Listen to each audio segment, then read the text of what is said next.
Hello friends, welcome to Indo roots. दोस्तों, आज के इस वीडियो में एक नया टॉपिक आधुनिक भारत के इतिहास से सामाजिक एवं धार्मिक सुधार आंदोलन के 30 महत्वपूर्ण प्रश्नों के बारे में चर्चा करेंगे, जो आपके हर एक एग्जाम की दृष्टि से काफ़ी इंपॉर्टेंट है।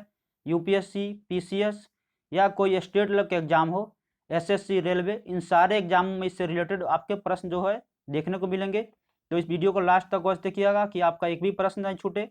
अगर इस वीडियो का आप पीडीएफ डाउनलोड करना चाहते हैं तो आप टेलीग्राम ज्वाइन करके वहां से इसका पीडीएफ डाउनलोड कर सकते हैं, जिसका लिंक मैंने डिस्क्रिप्शन बॉक्स में दिया है। तो आप वहां से ज्वाइन करके इसका पीडीएफ डाउनलोड कर सकते हैं। दोस्तों, अगर ये वीडियो आपको अच्छा लगे तो इसे शेयर और लाइक अवश्य दें, और नए लोग सब्सक्राइब और बेल आइकन को अवश्य प्रेस कर ले, जिससे हमारा लेटेस्ट नोटिफिकेशन आपको प्राप्त हो और आपको अधिकतम लाभ हो सके। पहला क्वेश्चन है कि इसको भारतीय पुनर्जागरण का जनक कहा जाता है?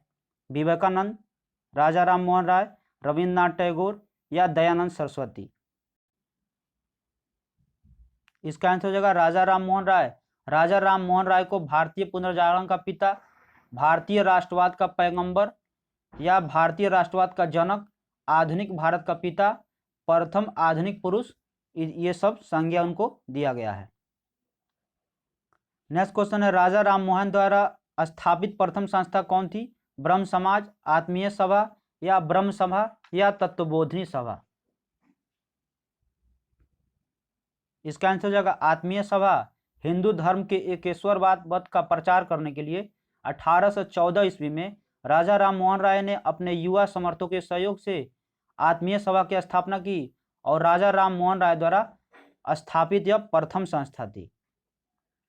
नेक्स्ट क्वेश्चन है, ब्रह्म समाज की स्थापना किस वर्ष हुई थी? 1827, 1828 या 1831 या 1843 में? इसका आंसर हो जाएगा 1828 में। राजा राम मोहन राय ने 20 अगस्त 1828 को ब्रह्म समाज के नाम से एक नए समाज की स्थापना की, जिसे आगे चलकर ब्रह्म समाज के नाम से भी जाना गया, और इस समाज में मूर्ति पूजा का विरोध किया गया और एक ब्रह्म की पूजा का उपदेश दिया गया। नेक्स्ट क्वेश्चन है, राम मोहन राय को राजा की उपाधि किसने दी थी? लॉर्ड विलियम बेंटिंक ने, अकबर द्वितीय ने या ब्रह्म समाज के अनुयायियों ने या सती प्रथा का विरोध करने वाले बुद्धिजीवियों ने? इसका आंसर हो जाएगा अकबर द्वितीय ने।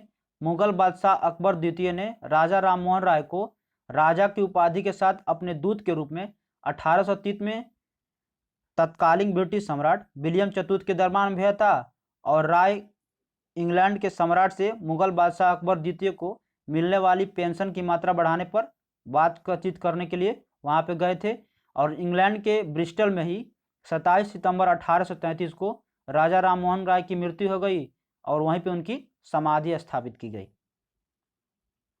नेक्स्ट क्वेश्चन है, भारतीय ब्रह्म समाज के संस्थापक कौन थे? देवेंद्रनाथ टैगोर, ईश्वर चंद्र विद्यासागर या केशव चंद्र सेन या राजा राम मोहन राय? इसका आंसर हो जाएगा केशव चंद्र सेन।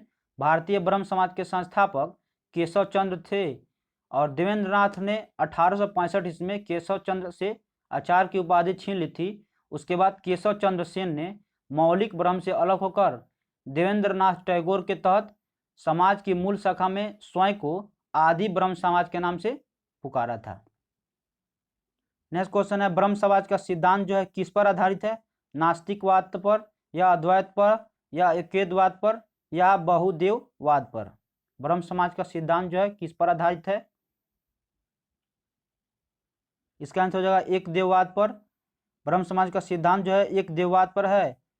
1828 में राजा राम मोहन राय ने ब्रह्म समाज की नींव डाली थी, और ब्रह्म समाज की स्थापना का उद्देश्य क्या है? एकेश्वरवाद की उपासना, मूर्ति पूजा का विरोध तथा अवतारवाद का खंडन। ब्रह्म समाज में सार्वभौमिक ईश्वर की उपासना पर अधिक बल दिया गया है। नेक्स्ट क्वेश्चन है, राजा राम मोहन राय ने निम्न में से किसका विरोध नहीं किया था? बाल विवाह, सती प्रथा, पाश्चात्य शिक्षा या मूर्ति पूजा? इसका आंसर हो जाएगा पाश्चात्य शिक्षा।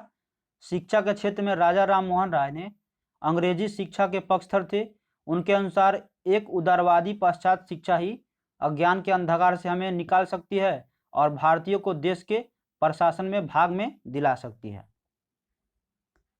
नेक्स्ट क्वेश्चन है 19वीं शताब्दी के उत्तरार्ध में नव हिंदुवाद के सर्वश्रेष्ठ प्रतिनिधि कौन थे? रामकृष्ण परमहंस, स्वामी विवेकानंद या बंकिम चंद्र चटर्जी या राजा राम मोहन राय? इसका आंसर हो जाएगा स्वामी विवेकानंद। रामकृष्ण परमहंस की शिक्षाओं का व्याख्या का साकार करने का श्रेय स्वामी विवेकानंद को है। उन्होंने इस शिक्षा को साधारण भाषा में वर्णन किया और स्वामी विवेकानंद ने नव हिंदू धर्म के प्रचारक के रूप में उभरे। 1893 ईस्वी में वे शिकागो गए और वहाँ पे वर्ल्ड पार्लियामेंट ऑफ रीजन यानी विश्व धर्म संसद में अपना सुप्रसिद्ध भाषण दिया और अपने संसार के पहली बार जो है भारत की संस्कृति को महानता के साथ प्रस्तुत किया। और 19वीं शताब्दी के उत्तरार्ध में स्वामी विवेकानंद नव हिंदुवाद के सर्वश्रेष्ठ प्रतिनिधि के रूप में उभरे हुए थे। नेक्स्ट क्वेश्चन है इनमें से किस प्रख्यात समाज सुधारक ने ज्ञान योग, कर्मयोग या राजयोग नामक पुस्तकें लिखी?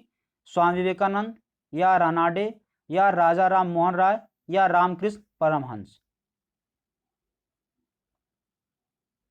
इसका आंसर हो जाएगा स्वामी विवेकानंद। स्वामी विवेकानंद ने ज्ञान योग, कर्मयोग, राजयोग नामक पुस्तकें लिखी और 1893 ईस्वी में शिकागो गए, जहां उन्होंने पार्लियामेंट ऑफ रिलीजन्स यानी विश्व धर्म में अपना सुप्रसिद्ध भाषण दिया। और 1897 ईस्वी में उन्होंने रामकृष्ण मिशन की स्थापना की थी। नेक्स्ट क्वेश्चन है रामकृष्ण मिशन की स्थापना किसने की? रामकृष्ण परमहंस, M.N. दासगुप्ता, स्वामी विवेकानंद या स्वामी रंगानंद? इसका आंसर हो जाएगा स्वामी विवेकानंद। रामकृष्ण मिशन की स्थापना स्वामी विवेकानंद ने 1897 में की और 1909 ईस्वी में सोसाइटी पंजीकरण अधिनियम के अंतर्गत इसे विधिवत औपचारिक रूप से पंजीकृत कराया गया। रामकृष्ण मिशन का कलकत्ता में बेलूर और अल्मोड़ा के मायावती नामों पर इसका मुख्यालय खोला गया। नेक्स्ट क्वेश्चन है आर्य समाज की स्थापना किस वर्ष हुई थी? 1865 ईस्वी, 1870 ईस्वी या 1875 ईस्वी या 1880 ईस्वी में? इसका आंसर हो जाएगा 1875 में। दयानंद सरस्वती, जिनका मूल नाम मूल शंकर था, उन्होंने 1875 ईस्वी में 7 अप्रैल को बंबई में आर्य समाज की स्थापना की, जिसका मुख्य उद्देश्य प्राचीन वैदिक धर्म की शुद्ध रूप से पुनः स्थापना करना था। आर्य समाज आंदोलन का प्रचार प्रसार इनके रूप में किया गया और 1877 ईस्वी में आर्य समाज का मुख्यालय कहाँ पर स्थापित किया? तो लाहौर में। और उसके उपरांत जो है अधिक आर्य समाज की प्रचार प्रसार किया गया। नेक्स्ट क्वेश्चन है वेदों की ओर पुनरुत्थान का श्रेय जो है किसको दिया जाता है? रामकृष्ण परमहंस, रामानुज, स्वामी दयानंद सरस्वती या स्वामी विवेकानंद? इसका आंसर होगा स्वामी दयानंद सरस्वती। आर्य समाज के संस्थापक स्वामी दयानंद सरस्वती शुद्ध वैदिक परंपरा में विश्वास करते थे और उन्होंने वेदों की ओर लौटो का नारा दिया था। उत्तर वैदिक काल से आज तक सभी अन्य मतों को उन्होंने पाखंड और झूठे धर्म की संज्ञा दी थी। 1863 ईस्वी में उन्होंने इसका खंडन भी किया और उन्होंने हिंदू धर्म में विश्वास करते हुए भारत का पुरातन समाज का टीका और भारत के हिंदू धर्म के प्रचार प्रसार का नारा दिया था। नेक्स्ट क्वेश्चन है सत्यार्थ प्रकाश की रचना किसके द्वारा की गई? राजा राम मोहन राय द्वारा, महात्मा गांधी द्वारा, स्वामी विवेकानंद द्वारा या स्वामी दयानंद सरस्वती द्वारा? इसका आंसर हो जाएगा स्वामी दयानंद सरस्वती, जिनका मूल नाम मूल शंकर था। उनका जन्म 1824 में गुजरात के मोरबी रियासत जो कठियावाड़ क्षेत्र में है एक ब्राह्मण कुल में हुआ था और उन्होंने 1860 ईस्वी में मथुरा में स्वामी से वेदों की चर्चा की थी और अपना श्रद्धा और शिक्षा प्राप्त की थी। और उसके बाद जो है 1875 ईस्वी में उन्होंने बंबई में आर्य समाज की स्थापना की थी और वहीं पे उनकी प्रसिद्ध पुस्तक सत्यार्थ प्रकाश का वर्णन किया गया। नेक्स्ट क्वेश्चन है निम्न संगठनों में से किसने शुद्धि आंदोलन का समर्थन किया? आर्य समाज, ब्रह्म समाज, देव समाज या प्रार्थना समाज? किसने जो है शुद्धि आंदोलन का समर्थन किया? इसका आंसर हो जाएगा आर्य समाज। स्वामी दयानंद सरस्वती द्वारा 1875 ईस्वी में बंबई में स्थापित आर्य समाज ने धर्म परिवर्तित हिंदुओं की धर्म वापसी हेतु शुद्धि आंदोलन का समर्थन किया गया। नेक्स्ट क्वेश्चन है, निम्न में से किस व्यक्ति ने स्वराज शब्द का प्रयोग किया और हिंदी को राष्ट्रभाषा माना? राजा राम मोहन राय, स्वामी दयानंद या स्वामी विवेकानंद या बाल गंगाधर तिलक? इसका आंसर हो जाएगा स्वामी दयानंद। सर्वप्रथम स्वामी दयानंद सरस्वती ने स्वराज शब्द का प्रयोग किया और हिंदी को राष्ट्रभाषा के रूप में स्वीकार किया। उन्होंने सबसे पहले विदेशी वस्तुओं के बहिष्कार और स्वदेशी को अपनाने पर ज्यादा जोर दिया था और ये सभी विचार भारतीय स्वतंत्रता आंदोलन के मुख्य अंग बने थे। नेक्स्ट क्वेश्चन है, प्रार्थना समाज के संस्थापक कौन थे? दयानंद सरस्वती, राजा राम मोहन राय, स्वामी सहजानंद या महादेव गोविंद रानाडे? प्रार्थना समाज के संस्थापक कौन थे? इसका आंसर हो जाएगा महादेव गोविंद रानाडे। प्रार्थना समाज की स्थापना 1867 ईस्वी में बंबई में आचार्य केशव चंद्र सेन की प्रेरणा से आत्माराम पांडु द्वारा की गई। महादेव गोविंद रानाडे इस संस्था से 1869 ईस्वी में जुड़े थे और इस संस्था का मुख्य उद्देश्य क्या था? जाति प्रथा का विरोध, स्त्री पुरुष की विवाह की आयु में वृद्धि, विधवा विवाह एवं स्त्री शिक्षा को प्रोत्साहन देना। रानाडे की सामाजिक सुधार आंदोलन 19वीं शताब्दी के अंत तक ये जो है सफलतापूर्वक जारी रही थी। नेक्स्ट क्वेश्चन है, किसने 1873 में सत्य शोधक समाज की स्थापना की थी? गोपाल कृष्ण गोखले, ज्योतिबा फूले, शिवनाथ शास्त्री या इनमें से कोई नहीं? सत्य शोधक समाज की स्थापना इनमें से किसने की थी? इसका आंसर हो जाएगा ज्योतिबा फूले। 1873 में सत्य शोधक समाज की स्थापना ज्योतिबा फूले ने की थी और इनका जन्म 1837 में एक माली घर में हुआ था और इन्होंने शक्तिशाली गैर ब्राह्मण का संचालन किया था और उनकी पुस्तक जो है गुलामगिरी एवं इन्होंने सत्यशोधक समाज के द्वारा पाखंडी ब्राह्मणों और उनके अवसरवादी धर्म ग्रंथों के बारे में, जातियों की रक्षा के बारे में अधिकतर जो है आवश्यकता पड़ने पर इन्होंने जोर दिया था। नेक्स्ट क्वेश्चन है, पिछड़े वर्गों का उत्थान जो है किसका मुख्य कार्यक्रम था? समाज प्रार्थना समाज का, सत्यशोधक समाज का या आर्य समाज का या रामकृष्ण मिशन का? पिछड़े वर्गों का उत्थान जो है किसका कार्यक्रम था? इसका आंसर हो जाएगा सत्यशोधक समाज का। पिछड़े वर्ग का उत्थान जो है सत्यशोधक समाज का मुख्य कार्यक्रम था। इसकी स्थापना कब हुई थी? तो 1873 में ज्योतिबा फूले ने ही की थी।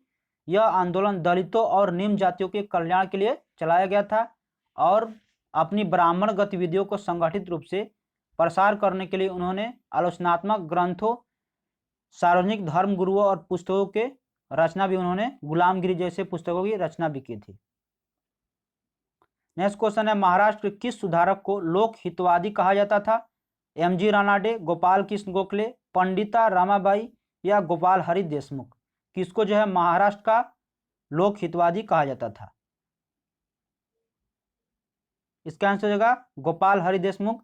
महाराष्ट्र के समाज सुधारक गोपाल हरि देशमुख को लोक हितवादी के रूप में प्रख्यात थे। पेशे की दृष्टि से ये क्या थे? न्यायाधीश गोपाल हरि गवर्नर जनरल की काउंसिल सदस्य भी रहे थे। ये जो है महान समाज सुधारक, बौद्धिक चिंतक, इस दृष्टि से इन्होंने अनेक समस्याओं को समान करने के लिए अधिक जोर दिया था। नेक्स्ट क्वेश्चन है, पश्चिमी भारत के डीके कर्वे का नाम निम्न में से किस संदर्भ में आता है? सती प्रथा, बाल हत्या, स्त्री शिक्षा या विधवा पुनर्विवाह?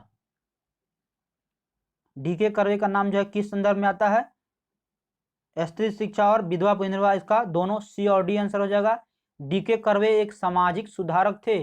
उन्होंने विधवा पुनर्विवाह और महिला के क्षेत्र में महत्वपूर्ण योगदान दिया था। इन्होंने रानाडे के साथ विधवा पुनर्विवाह आंदोलन का संचालन किया और विधवाओं को शिक्षा देने के लिए विधवा आश्रम संघ की स्थापना की थी और इस आश्रम का उद्देश्य जो है विधवाओं को शिक्षिका, उनको दवाइयाँ और मुफ्त में शिक्षा करने के लिए आत्मनिर्भर कराना था। इनके द्वारा 1916 ईस्वी में बंबई में प्रथम महिला विश्वविद्यालय की स्थापना भी की गई थी। नेक्स्ट क्वेश्चन है, निम्न में से किसने प्रमुख रूप से विधवा पुनर्विवाह के लिए संघर्ष किया और उसे कानूनी रूप से वैध बनाने में सफलता प्राप्त की? Annie Besant, Ishwarchand Vidyasagar, MG Ranade या राजा राम मोहन राय? इसका आंसर हो जाएगा ईश्वरचंद विद्यासागर। कलकत्ता में संस्कृत कॉलेज के आचार्य ईश्वरचंद विद्यासागर ने विधवा पुनर्विवाह के लिए अनेक संघर्ष किया और इन्होंने यह प्रमाणित करने का प्रयास किया कि वेदों में विधवा विवाह को मान्यता दी गई है। इनके प्रयास के फलस्वरूप इन्होंने 26 जुलाई 1856 ईस्वी को हिंदू विधवा पुनर्विवाह अधिनियम यानी एक्ट पारित हुआ था। नेक्स्ट क्वेश्चन है, इनमें से कौन सा कथन जो है सत्य नहीं है यानी सही नहीं है? पहला ऑप्शन है सन 1829 में विलियम बेंटिंक ने सती प्रथा को कानून द्वारा अपराध घोषित कर दिया। 1856 ईस्वी में सरकार ने कानून बनाया जिससे अनुसार हिंदू विधवाएं पुनर्विवाहित कर सकती थी। या सन 1875 में दयानंद सरस्वती द्वारा आर्य समाज की स्थापना की गई। राजा राम मोहन राय द्वारा सती प्रथा के समर्थक थे। इनमें से कौन सा कथन जो है सही नहीं है? तो इसका आंसर हो जाएगा राजा राम मोहन राय सती प्रथा के समर्थक थे। ये जो ऑप्शन गलत है। राजा राम मोहन राय ने सती प्रथा पर प्रबल विरोध किया था।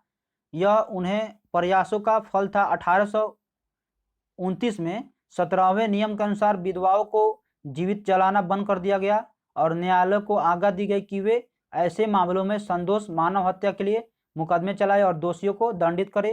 तो इसका आंसर हो जाएगा वे जो है सती प्रथा के समर्थक नहीं थे। नेक्स्ट क्वेश्चन, निम्न में से किसने 1872 ईस्वी में नेटिव मैरिज एक्ट को पारित करने का महत्वपूर्ण भूमिका निभाई थी? देवेंद्रनाथ टैगोर, ईश्वरचंद विद्यासागर, केशव चंद्र सेन या श्यामचंद्र दास? इसका आंसर हो जाएगा केशव चंद्र सेन। केशव चंद्र सेन ने 1872 ईस्वी में नेटिव मैरिज एक्ट को पारित कराने में महत्वपूर्ण भूमिका निभाई थी और इस एक्ट में लड़कियों के विवाह के लिए न्यूनतम आयु 14 वर्ष तथा लड़कों की आयु न्यूनतम 18 वर्ष निर्धारित की गई। इसे ब्रह्म विवाह अधिनियम भी कहा जाता है।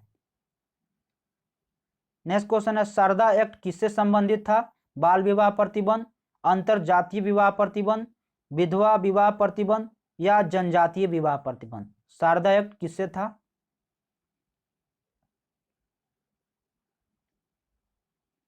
इसका आंसर हो जाएगा बाल विवाह प्रतिबंध।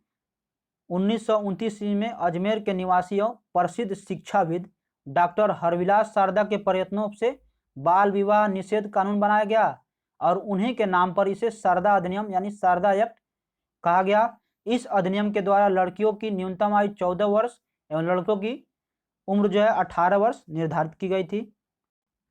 नेक्स्ट क्वेश्चन है, थियोसॉफिकल सोसाइटी की स्थापना किसने की? मैडम HP ब्लैडवेस्की, राजा राम मोहन राय, महात्मा गांधी या स्वामी विवेकानंद? इसका आंसर जगह मैडम HP ब्लैडवेस्की द्वारा थियोसॉफिकल सोसाइटी की स्थापना एक रूसी महिला जो थी अमेरिकी सैनिक अधिकारी कर्नल अल्हर्ट विलियम क्वीन जज एवं अन्य द्वारा 1875 ईस्वी में न्यूयॉर्क में की गई थी और इस सोसाइटी के संस्थापक 1882 में मद्रास के पास अड्यार नामक स्थान पर सोसाइटी का मुख्यालय स्थापित किया जो बाद में अंतर्राष्ट्रीय कार्यालय बना था। और इसका मुख्य उद्देश्य क्या था? तो प्राचीन हिंदू धर्म के लोगों को आत्मविश्वास को जगाना, बढ़ाना और धर्म के प्रति लोगों को जागरूक बनाना इसका मुख्य आधार था। नेक्स्ट क्वेश्चन है, सर्वेंट ऑफ इंडिया सोसाइटी की स्थापना किसने की थी? मदन मोहन मालवीय, सरोजनी नायडू, जस्टिस रानाडे या गोपाल कृष्ण गोखले? इसका आंसर है Gopal Krishna Gokhale. Servant of India society की स्थापना गोपाल कृष्ण गोखले ने की थी। नेक्स्ट क्वेश्चन है, बहुजन समाज का संस्थापक कौन था? श्री नारायण गुरु, मुकुंद राव पाटिल, डॉक्टर BR अम्बेडकर या BR शिंदे? बहुजन समाज के संस्थापक कौन था? तो इसका आंसर होगा मुकुंद राव पाटिल। वर्ष 1910 के उपरांत ज्योतिबा फुले के विचारों से प्रेरित होकर मुकुंद राव पाटिल और शंकर राव जाधव ने ब्राह्मण को विरोधी और प्रबल कांग्रेसी विरोधी बहुजन समाज की स्थापना की थी। यह आंदोलन बाद में उस समय सामाजिक एवं राजनीतिक विघटन के रूप में ब्रिटिश सरकार का समर्थक हो गया जब कोल्हापुर के साहू और महाराज ने दरबार में ब्राह्मण दरबारियों के साथ विवाद और झगड़े के कारण इस आंदोलन में संरक्षण लिया था, उसके बाद से ये जो है ज़्यादा प्रबल हो गया था। नेक्स्ट क्वेश्चन है, भारत में नारी आंदोलन किसकी प्रेरणा से प्रारंभ हुआ? पद्माबाई रानाडे, एनी बेसेंट, सरोजिनी नायडू या ज्योतिबा फूले? नारी आंदोलन जो है किसकी प्रेरणा से प्रारंभ हुआ भारत में? इसका आंसर होगा ज्योतिबा फूले के द्वारा जो है नारी आंदोलन भारत में प्रारंभ हुआ था। नेक्स्ट क्वेश्चन है, दार उल उलूम की स्थापना किसने की थी? मौलाना शिबली नुमानी ने, मौलाना हुसैन अहमद ने, मौलवी अब्दुल्ला चक्रवर्ती ने या मौलाना अहमद रिजा खान ने? दार उल उलूम की स्थापना किसने की थी? इसका आंसर होगा मौलाना हुसैन अहमद। मौलाना हुसैन अहमद द्वारा दार उल उलूम के संस्थापक और थे, उन्होंने 1866 ईस्वी में इसकी स्थापना की थी। तो दोस्तों ये था पूरा धार्मिक और सामाजिक सुधार आंदोलन से प्रश्न। हमें उम्मीद है कि ये वीडियो आपको पसंद आया हो। अगर आप इस चैनल पर नए हैं तो इसे सब्सक्राइब कर लें, क्योंकि हमारा लेटेस्ट नोटिफिकेशन आपको बेल आइकन को दबाने से ही प्राप्त होगा। तो आप जो है चैनल को सब्सक्राइब करने के बाद बेल आइकन दबाना ना भूलें। इस तरह की वीडियो हम सुबह जो है एक एक प्रैक्टिस सेट जो है वनडे का एक एक प्रैक्टिस सेट चला रहे हैं, और दोपहर में डेली 3 बजे हिस्ट्री का एक एक टॉपिक क्लियर करवा रहे हैं। तो आप यहाँ से जुड़े और अपना जो है अनुभव शेयर करें। आज के लिए इतना ही। Thank you.